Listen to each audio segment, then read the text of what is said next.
Alex agárdanos en Lalín para contarnos como foi a súa volta ás orixes, cando decidiu, xunto con Susana, recuperar a explotación familiar de produtos lácteos.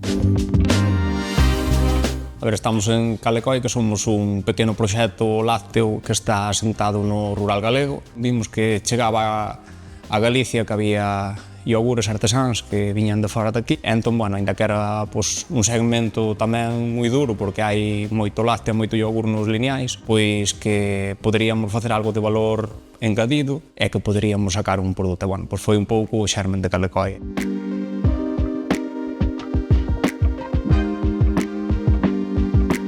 Cando rematamos os nosos estudos, viñamos dunha crise bastante importante, tiñamos uns postos de traballo dignos e ben pagados, pero, bueno, pois é esa ansia que tes cando tes 30 anos desa posibilidade de emprender ou faz agora ou nunca o faz, e, bueno, pois foi así como empezamos.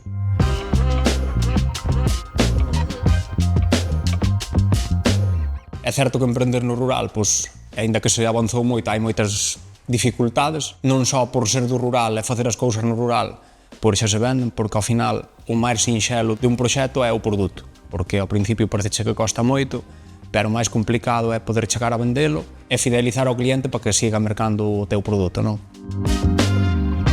É un traballo de fondo, hai que esforzarse moito e despois intentar chegar ao mercado a un precio razonable tamén, porque ao final pois tamén te vai a limitar un pouco que ese proxecto sea viable.